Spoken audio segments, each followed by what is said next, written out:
This is a new day. This is a new day full of sound and light. Did you feel it coming in? The autumn light? And expectation. This day has been waiting for you. It's been waiting especially for you to embrace you, to guide you. This day has been waiting with open arms, just for you. This is the day we have been given. Let's not waste it. Come now, and let us worship together. And please rise in body or spirit for our first hymn. The lyrics will be up here. This is an old Hasidic hymn, In the Gentle of the Moon.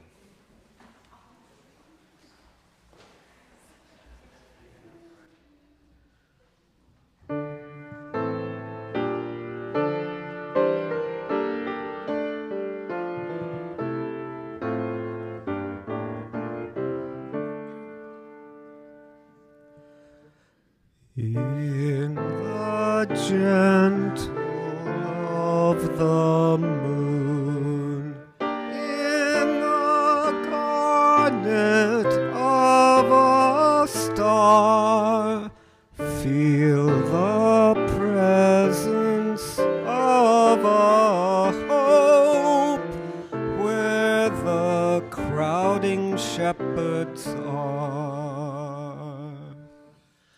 Soon the apple tree will bud, and the crimson fruit will fall, but within the stable shed, there's no thought of that at all. Touch the treasure of a faith that the mythic Eastern here. See the measure of a love come condensing down the air.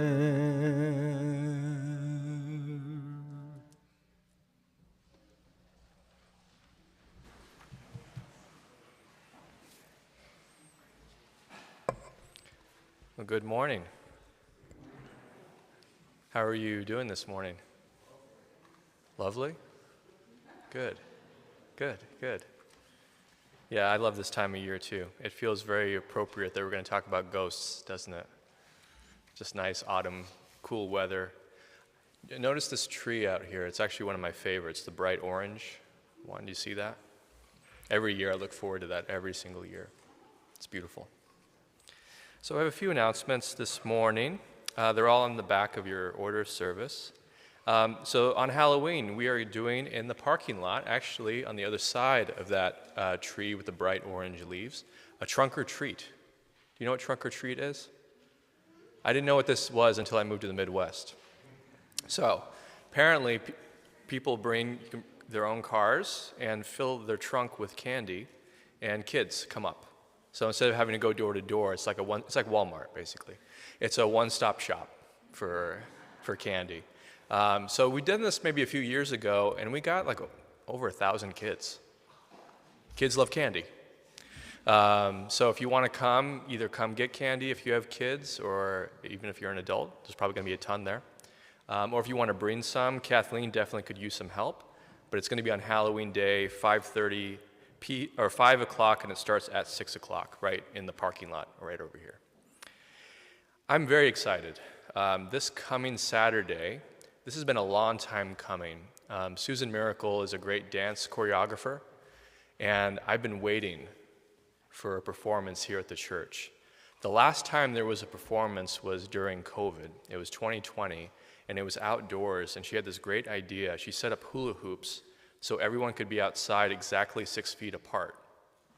And then she had dancers do a performance around all the people 6 feet apart. That was the last time we did it, about 5 years ago. So she has been working on this for years. It is now ready. It's called Constellations, Crystallizing Our Connections. It's going to be here down in Channing Hall, and it's happening this Saturday, November 1st at 6:30 p.m. And I'm also really happy. In addition to dance, I also love beer. And so we have a fundraiser because we have a connection with Birdfish Brewery. So we have a fundraiser coming up on Friday, November 7th, 6 to 9 p.m. And if you have a basket to donate, that would be great. That's what we're looking for. You can leave it in the office. We're looking for a number of baskets, which we're going to do a bidding for, and also a 50-50 raffle. So if you have something you want to donate for that, it should be really fun. You can drop off those baskets in the office for us. And now I'd love to invite Elaine Habiger for our child sliding. Good morning, everyone. Well, when I was asked to speak on this particular topic of this month, compassion, I hesitated because I did not think this was really the best topic for me right now, and so that's why I accepted. And every time I thought, well, maybe I can get someone else, I did not let myself do that. I guess because lately my mind has been maybe distracted by some other feelings, probably the usuals for many people, but fear, anger, bitterness, anxiety, sadness, pain. And my way of dealing with those emotions has largely been to not deal with them, to kind of pull back into myself and away from others. So with that in mind, let's see what an exploration of compassion can bring up. As I've thought about this topic the past week or so, two main ideas have come up for me.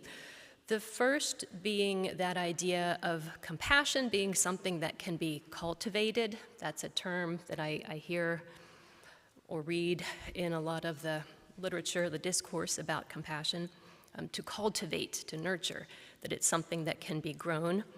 And then the other idea that came up was looking at the etymology of the word that means to suffer with. So the first idea, that compassion can be cultivated, I think is a hopeful idea. It gives hope because that means that some of the other feelings that may seem stronger don't necessarily have to hold sway. I think of our member here, Jack Allman, with his clicker when he's very consciously, intentionally counting positive interactions, opportunities for compassion, and he's charting the rise of that. And the idea that, a person can maybe grow that part of themselves and let some other things, maybe, if we take the garden idea, those can be weeded and cultivate compassion. The others can be composted, something. So that seems a hopeful idea. And the second idea, looking at the actual meaning of compassion, calm, of course, with, together, compassion, to feel, but really to suffer, not avoid suffering, which is what some of us have become skilled at doing, I think, or trying to avoid. So to have compassion for oneself would be to actually acknowledge and really experience the negative feelings. Not to say wallowing in or glorifying them or enjoying, but just not shying away from, directly facing, experiencing. And same with someone else, allowing their pain, just allowing it, acknowledging, perhaps even feeling that.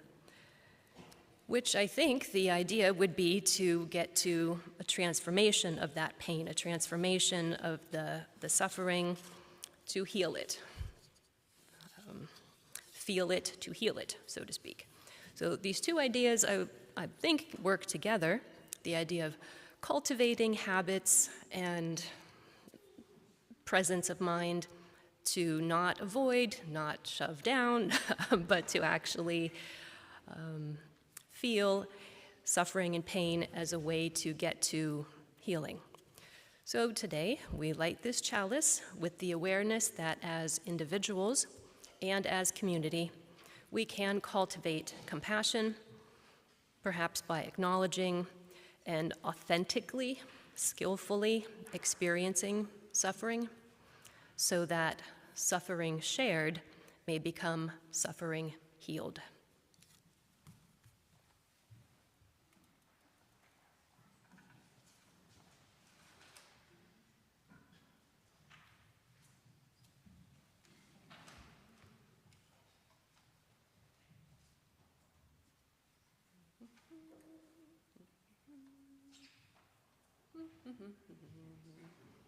Just gonna get in there and probably could have done this before the service. I could have come. I think I usually do, like pre-light, so it's really bent over. If you're wondering, I'll give you the play-by-play. The wick is bent over into the wax. Okay, got it. Nope, got it. Expert, please come up during Greet Your Neighbor, and let's all greet one another. Thank you.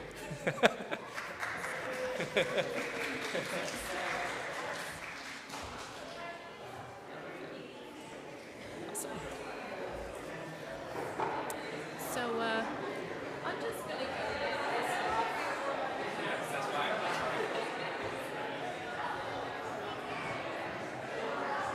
I'm here. What here?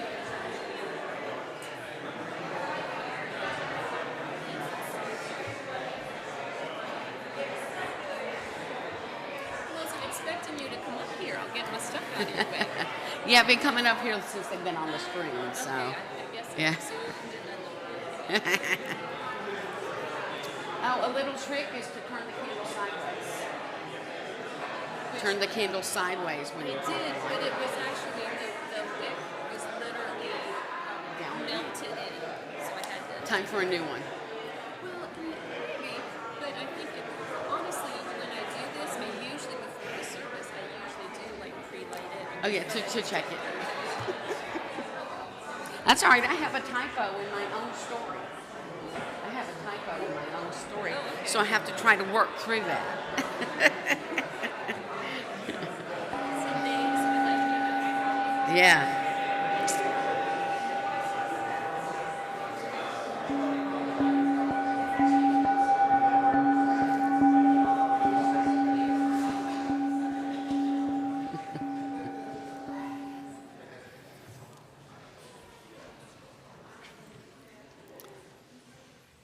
Our story for today is Boo, Bless You, and Turnips Too.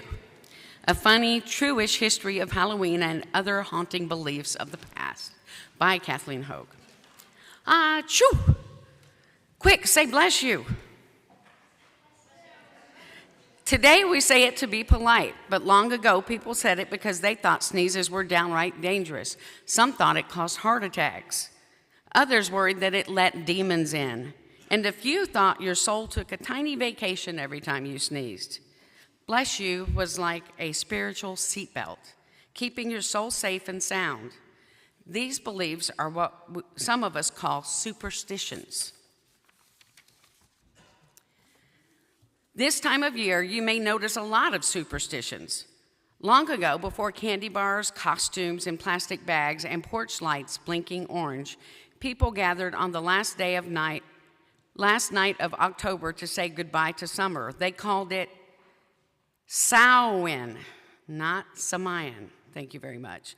They believed that on this night, the line between the living and the dead went a little wobbly, and ghosts could wander the earth again.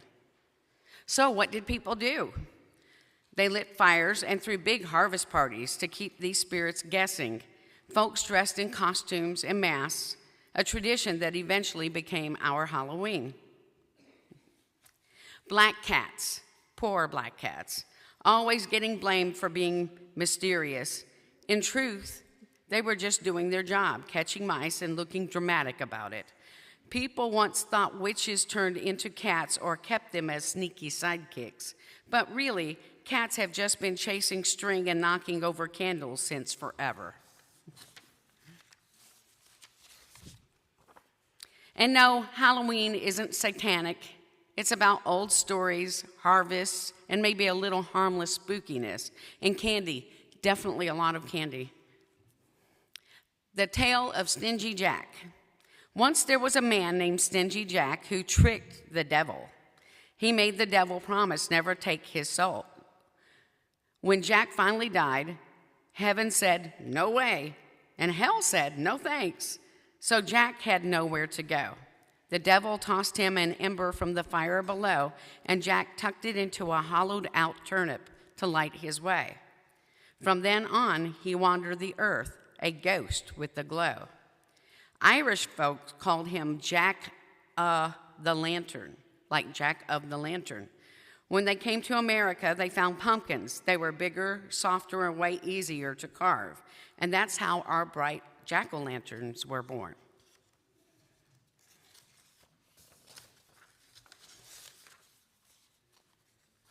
Boo. Even little kids know what a ghost says. What does a ghost say? Boo. But who started that?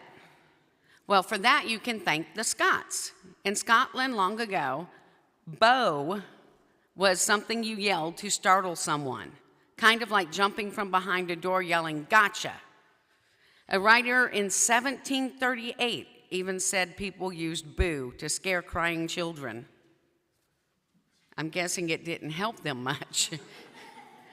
Soon, boo became the sound of surprise, and ghosts were all about surprises. They'd pop out of nowhere and boo, scare your socks off. That's also when the boogeyman came, where the boogeyman came from. Those old Scottish boo men hiding under the bed.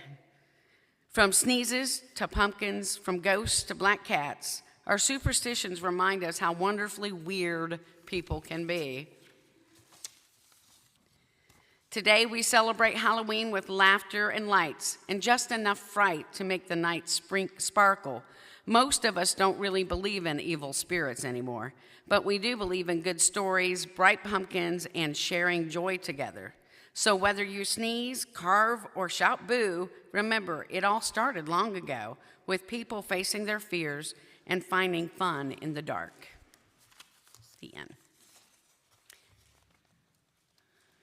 So, in addition to letting you know about the trunk and treat, I just want to let you know that I need to know by Tuesday night, if you can come and be a part of that. Because we're not going to do it if we don't have enough people to do it with, okay?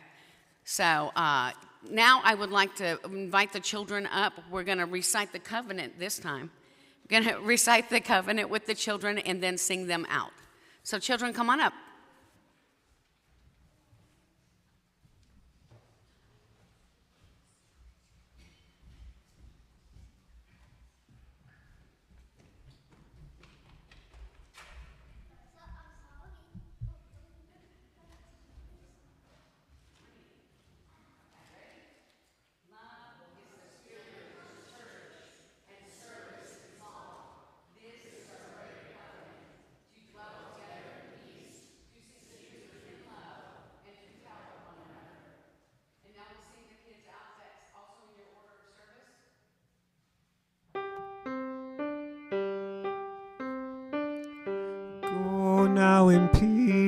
Go now in peace. May the spirit of love surround you everywhere, everywhere you may go.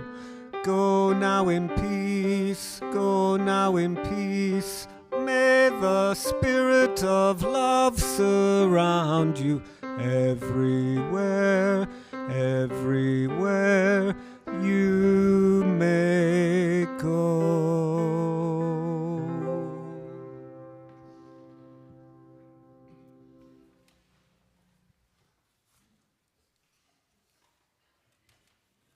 It's good to remind ourselves from time to time that the offering is symbolic as well as practical. We pass the plate during our worship service to make a community expression of thanks for the blessing of abundance and to support our community in a tangible way. This month, our offering goes to the Minister's Discretionary Fund.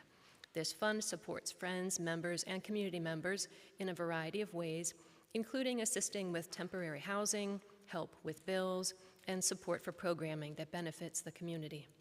We will now receive the offering that supports the life of our church, the Mahoning Valley, and our wider world.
Lo and behold, the time is upon us for meditation.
Today's reading is titled The Past.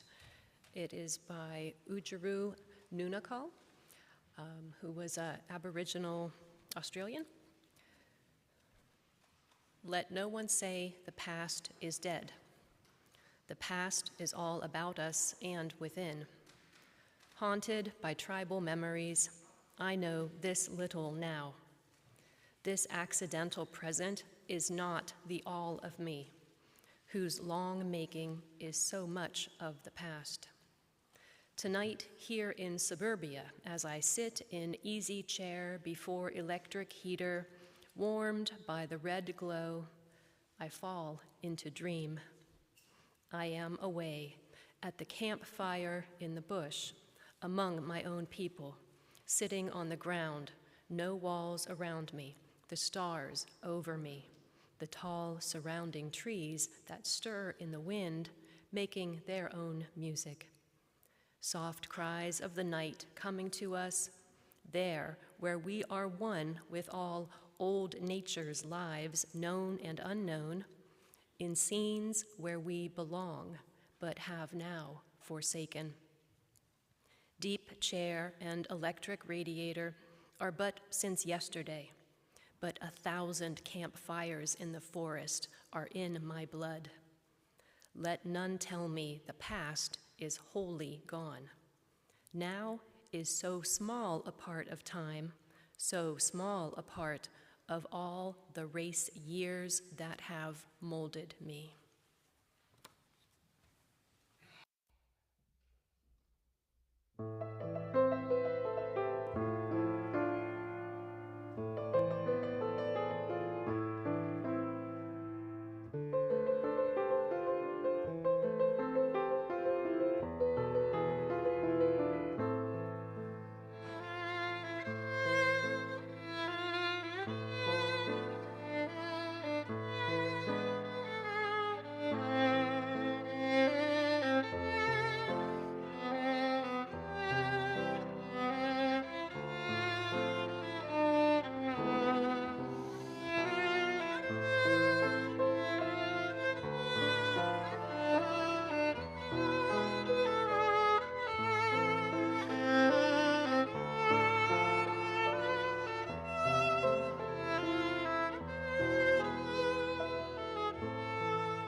The weather's getting really nice out, isn't it?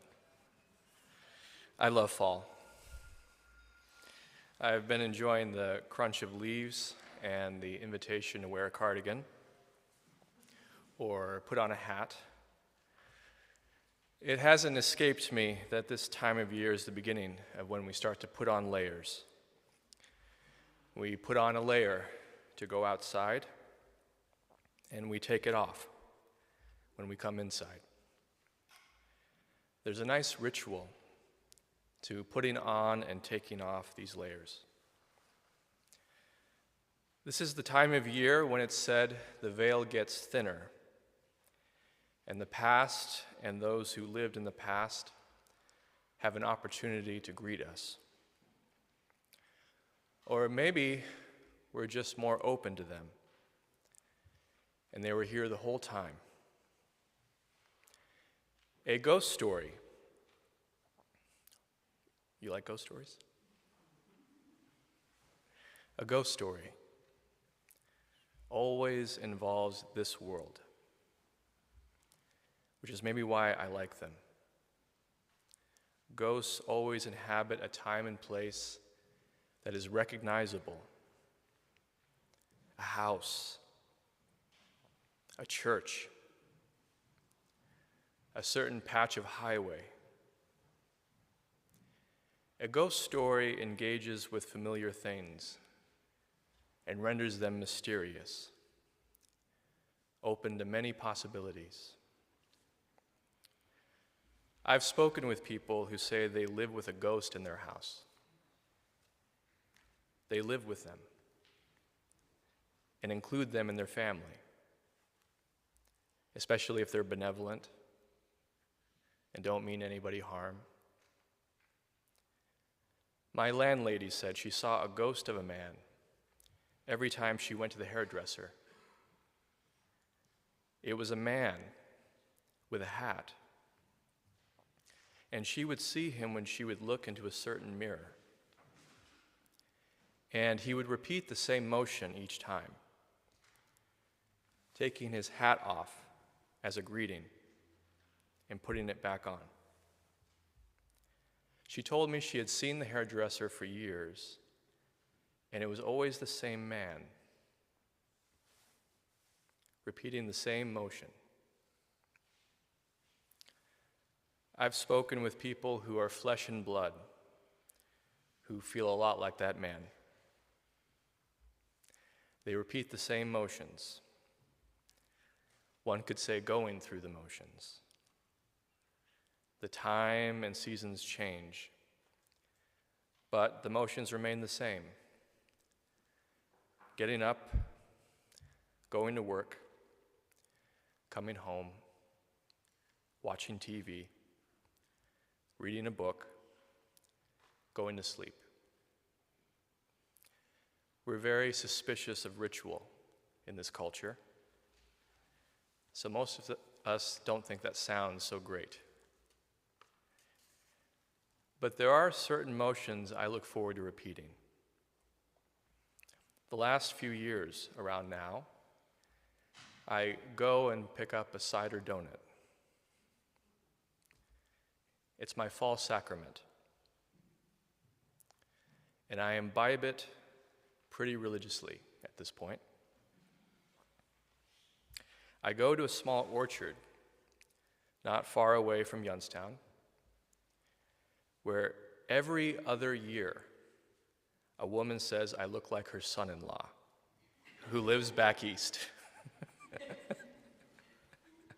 I don't know why it's every other year. Some years I go, and she acts like she has no idea who I am, and like I have no resemblance to anyone. Last year was a son-in-law year. This year was not. I look forward to those little rituals. The scariest ghosts to me are not the ones who repeat the same motions, but the ones who have the capacity to sense and change depending on who they encounter. These are the ones who can communicate with you and say, "Hello, handsome," or "Hello, fine lady." These are the ones who can move toward you or come around you and tap you on the shoulder to get your attention. I would call these the assertive ghosts. They want to engage and get your attention. A woman told me she set boundaries with her mother, saying, "When you pass away, don't just pop up out of nowhere. Don't sit on my bed. Don't show up in the middle of dinner.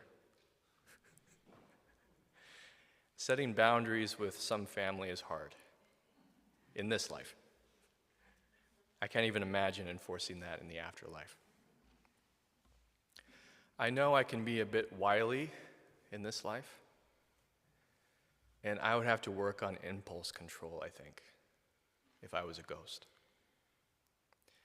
Jen has told me, don't do any pranks. Don't be too strange. If I end up having to haunt a place, that is. She said, one lifetime is enough of this. I don't really know about ghosts, but I like the idea of it. I really love this church. There's a good chance I may haunt this one. But I don't want to give all the humanists a heart attack, so I probably won't. It seems a ghost can haunt a place either because they have a special affection for a place, or because they just can't seem to break away and free themselves. My friend sent me this poem, which I thought was perfect for our theme of cultivating compassion. I'll read it to you. It's by John Rodell. Vulnerability doesn't mean telling others what happened to us from across a cafe table or from behind a microphone, and then going home from the experience feeling just as alone as you did before. Vulnerability means allowing your human heart blanket to get sewn to other heart blankets. It's about connection. We don't share for status. We do it for synergy. We don't confess for clout. We do it to build community.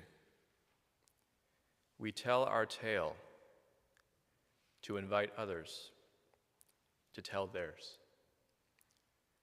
It's the sacred cycle of storytelling. We gather in a circle of trust and say, here is my journey. Then we listen to the other journeys that are shared. We take space. Then we give space. We pour. Then we absorb. We speak. Then we listen. We are storytellers. Then we are witnesses. Here's my favorite part. Vulnerability isn't just about grave digging in our past to expose our skeletons. It's about sewing quilts. Here is my patch. Here is your patch. Here is their patch. Here is us. Here is our story. Our story. I think the dominant quality of a ghost is loneliness. And part of fall is that paring down, letting go, and getting to the essence, exposing the dark trunks under the colorful leaves, seeing what's underneath it all. A heart-to-heart we can discover. Did you notice the cover of the order of service? You can take a moment. I like this image of the ghosts wearing sunglasses. They're not yet accustomed to the light. And wearing shades is a kind of kindness. I relate to that. Sometimes being gradual with our opening up is better. It's like a dimmer switch. that gradually becomes lighter, rather than some abrupt switch. I was a history major in college, and during my first History 101 general ed class, I heard something which has continued to stay with me. I remember the professor saying that history is not a study of the past. It's a study of our own present mind. It's a study of our own values, our own biases, our own views, or our own questions about the world, and how we overlay that over what has already come to pass. What we're really studying is discerning what we value, what we find reprehensible. All of that is alive inside us. And when we study that, we think we're looking at the past. It's a study of what bothers us and what thrills us, what intrigues us, what makes us feel ashamed, what consoles us, what inspires us. All of that can be discovered by looking at the past.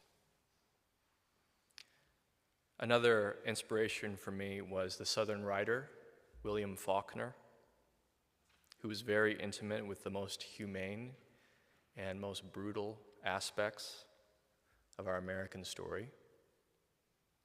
He had a line which you probably heard: "The past is not dead. It's not even past." When I read The Sound and the Fury, I was captivated when I first picked it up at my local library. You know where the title is from, The Sound and the Fury? It's from Macbeth, when he's at his lowest, and he says the line, "Life's but a walking shadow. It's a tale told by an idiot, full of sound and fury." Entering that wonderment felt like a good start for an idiot like me. Which is why I don't worry too much anymore about trying to make sense, as you can tell.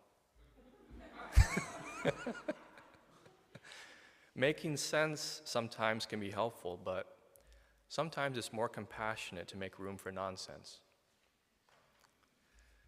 I think we do a pretty good job of that here. I take comfort in feeling we're in the middle of something. And when you're in the middle of something, it's hard to make sense of the beginning or foresee the end.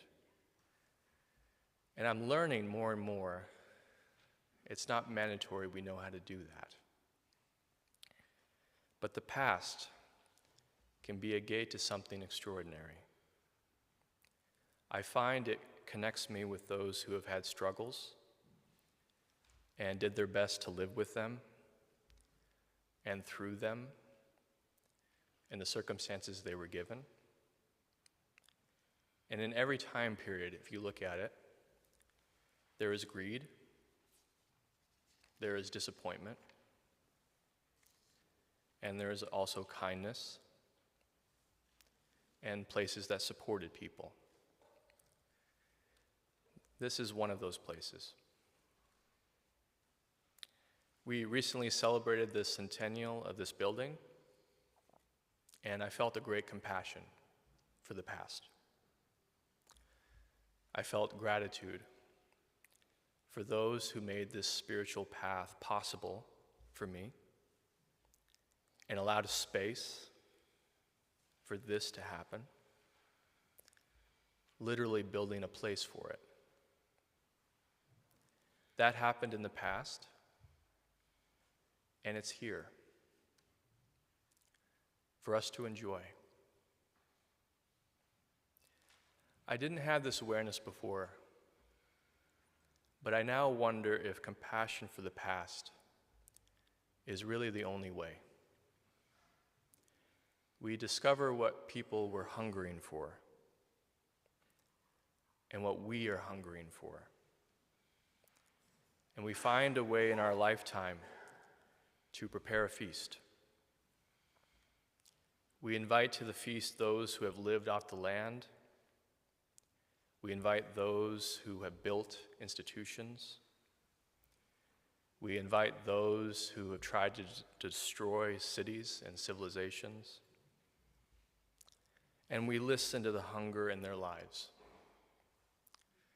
Something perhaps they didn't know how to nourish. This year for Halloween, I'm actually not going to be a ghost. I've learned wearing a sheet makes it hard to eat or drink. I'm going to be a vampire instead. Don't worry, I think you'll be safe. It's funny to me that our faith ancestors come from Transylvania. Vampire Central. When we visited Transylvania, do you know what some of the Unitarian ministers wear? Long, black capes. I'm not kidding. Long, black capes, which I find tantalizing and a little suspicious. So I'll pay homage in my own mind to our imaginative vampire past. I think Halloween may be the most compassionate holiday. We literally dress up as different creatures and discover what that's like. We release our hold on ourselves a little bit and try something new. Next year, I think we should have a Halloween party. What do you think? Yeah? I'm surprised it hasn't happened yet. If anyone asks why we're having a Halloween party, we'll just say it's for the sake of compassion.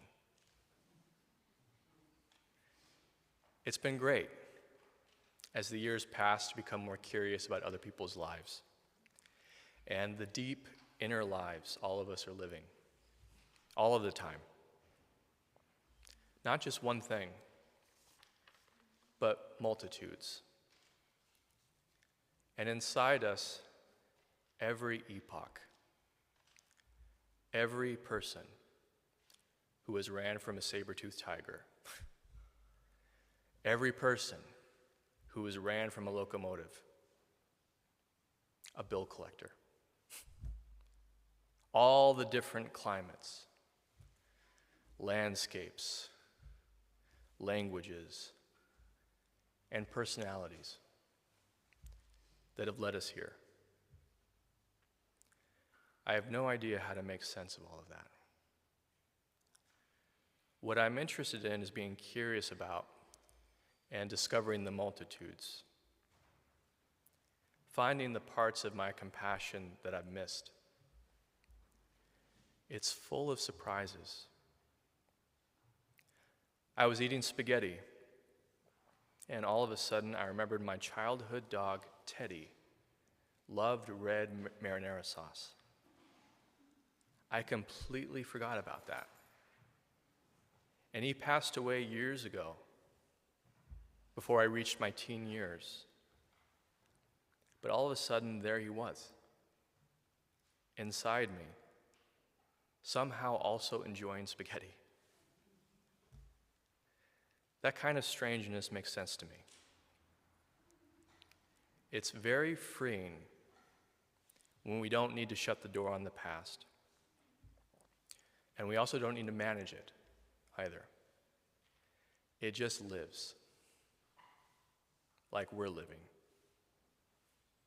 and finding ways to nourish us. We can discover how to do that. We can discover how much things nourish us. Friendship, parties,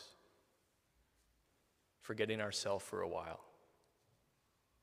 finding ourselves, hearing,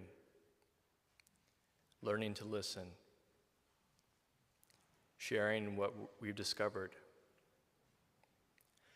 And what we've discovered may be very, very simple.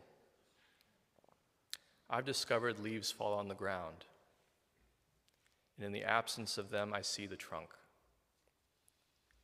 And below the trunk, I find the soil, which somehow mysteriously grows what I see. And in the ground, I smell the past, turning a tree into something else before my very eyes. And there seems to be nothing I can do but witness in awe the past come alive again as something I can touch and feel and smell. And it smells like promise. And the place I am starts to feel like promise. And I let that carry me to wherever I'm headed. And my hope is my life may make someone else a little less lonely. Please pray with me.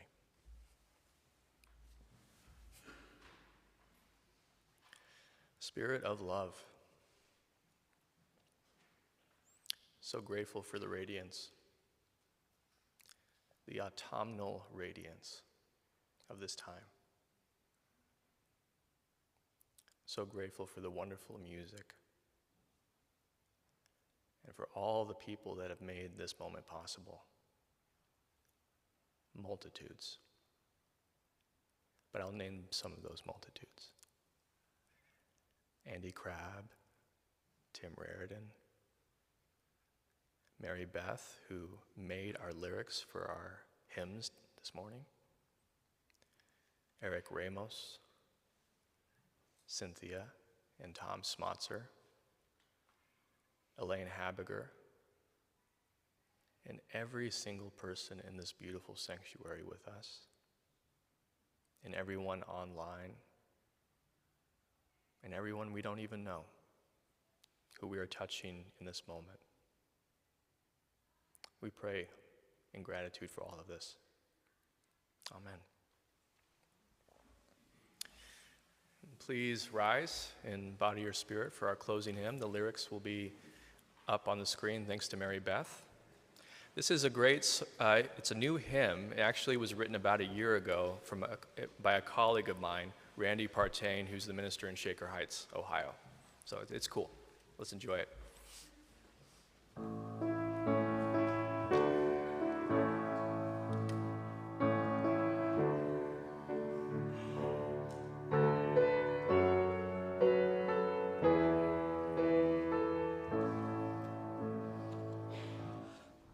My heart is open,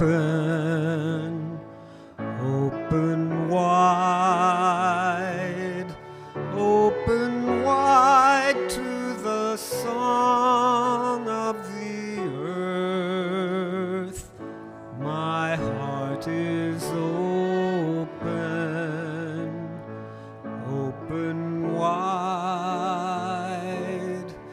open wide to the song of the earth. My heart is open,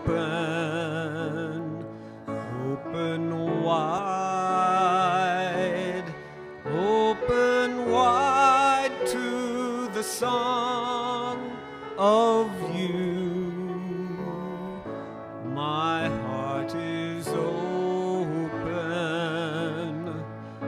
open wide to the song of you.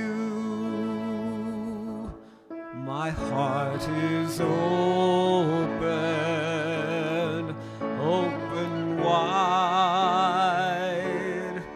open wide to the song of my my soul. My heart is open, open wide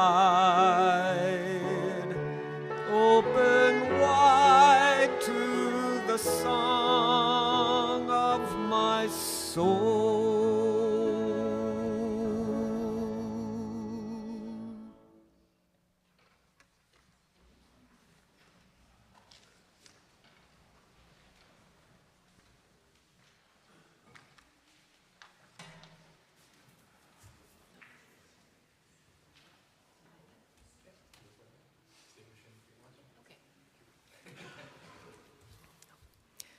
We extinguish this flame, but not the light of truth, the warmth of community, or the fire of commitment. These we keep in our hearts until we meet again.